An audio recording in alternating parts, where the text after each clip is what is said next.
got the notification that the Friends series was uploaded to Netflix, and I immediately pressed play. Everyone's been talking about it.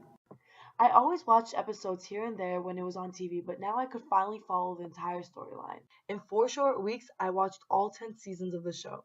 I couldn't put it down. Every season would leave me hanging with a major dramatic event in the group, making me want to watch more.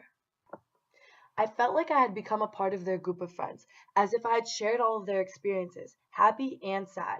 I'm not surprised it has become one of Netflix's most popular series, just as it was popular in its time. The series about six friends, their relationships with one another, and their individual adventures is relatable and exciting even 20 years after it was originally aired. The series is about a group of six friends, and the main character is Monica, played by Courtney Cox. Long story short, all of the friends are connected through Monica. The group is comprised of many different personalities. Monica is a neat freak. Joey is the not very bright one who gets all the girls. Chandler is the funny one. Ross is the smart one with the PhD. Phoebe is the earthy one with a troubled past. And Rachel is the high maintenance one who ran away from her rich home to try to make it big in the city. Even though they seem like such different people that wouldn't normally get along, they become so close through the series and at the end of the day would do anything for each other unconditionally.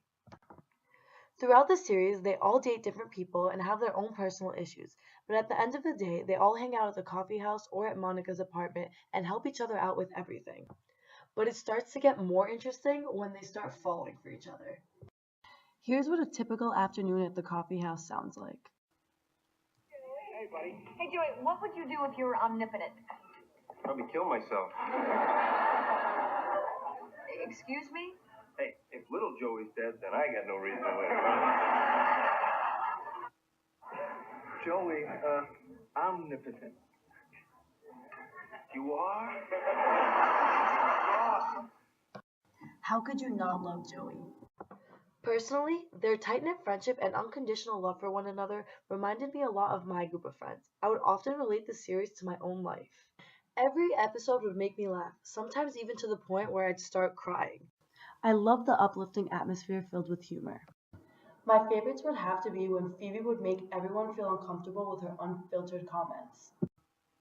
Come on, you can't live off your parents your whole life. I know that. That's why I was getting married. Give her a break. It's hard being on your own for the first time. Thank you. You're welcome. I remember when I first came to this city. I was 14.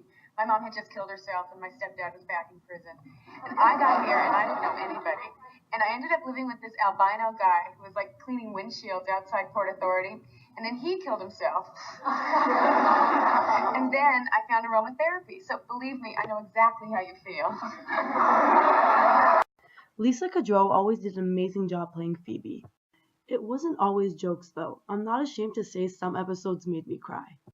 The camera work and music was always fitting and helped create the desired mood. After watching the series, I noticed that many producers have been trying to recreate the idea with a common twist, such as How I Met Your Mother and The Big Bang Theory. Both of them are based on a close group of friends who hang out in a common area and all encounter dating issues and have their intergroup conflicts. Although I very much enjoy both shows, I believe that Friends did a better job, possibly because it was made in a simpler time. The show was simply based on social interactions without the use of technology. We really got a chance to know and understand each character and their behaviors. I would give Friends an A because it always had me hooked and wanting to watch more. The only thing that I didn't particularly like is how they dragged on some of the conflicts over many episodes when they could have just done it in one or two. It was amazing how much I was able to relate to all the characters at certain points throughout the series. I found myself crying for some of them when things wouldn't work out, or laughing alongside them when the group was having a good day. When I watched the last episode, I cried because I felt like I had been through so much with the characters as if it was actually a part of the show, and it was all coming to an end. Go on Netflix, start watching the show, and become a part of this group of friends.